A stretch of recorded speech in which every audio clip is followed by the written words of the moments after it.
ہنستے رہو گے تو دنیا ساتھ ہے، ورنہ آنسوؤں کو تو آنکھ بھی جگہ نہیں دیتی۔ ٹوٹنے کے بعد تم میں جو ہمت آتی ہے، دراصل تمہیں رب تھام چکا ہوتا ہے۔ دکھاوے کی کوشش کبھی مت کرنا، جب کمال کو پہنچو گے خود ہی نظر آ جاؤ گے۔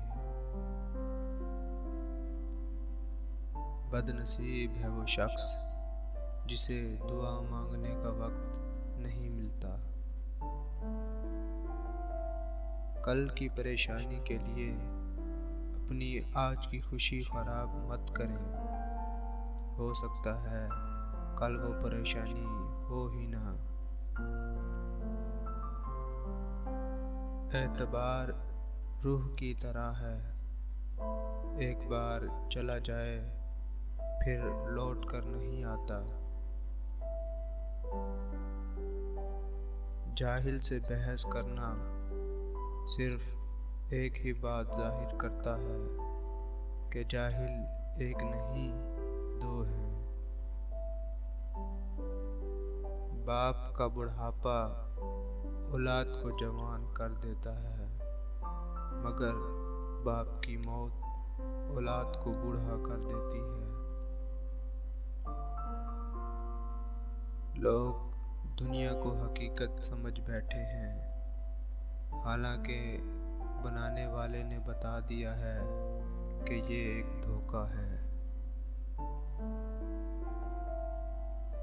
گھر تب تک نہیں ٹوٹتا جب تک فیصلہ بڑوں کے ہاتھ میں ہوتا ہے۔ جب گھر کا ہر فرد بڑا بننے لگ جاتا ہے تو گھر ٹوٹنے میں دیر نہیں لگتی۔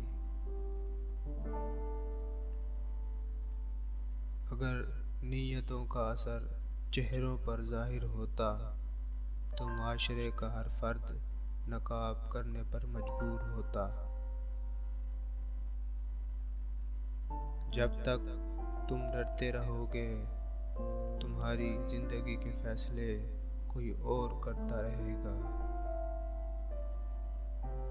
اولاد کی وفا بڑھاپے میں پتہ چلتی ہے، بہن کی وفا جوانی میں پتہ چلتی ہے، بھائی کی وفا شادی کے بعد پتہ چلتی ہے، شوہر کی وفا بیوی کی بیماری پہ پتہ چلتی ہے، بیوی کی وفا غربت میں پتہ چلتی ہے۔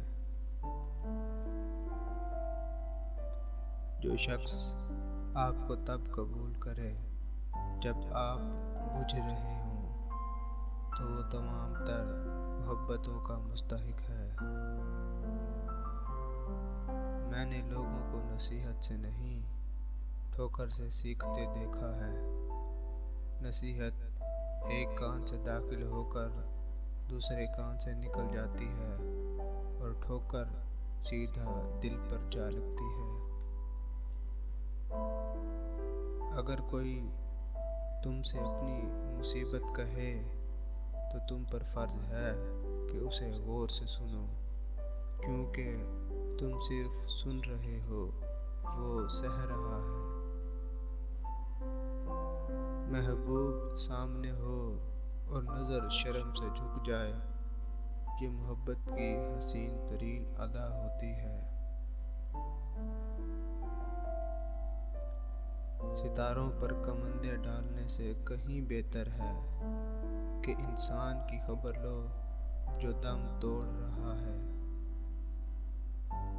اپنے احسان کو جب تک چھپا کر رکھو گے وہ پھلتا پھولتا رہے گا۔ ضرورتوں کی وجہ سے نہیں، خلوص کی وجہ سے تعلقات قائم رکھو۔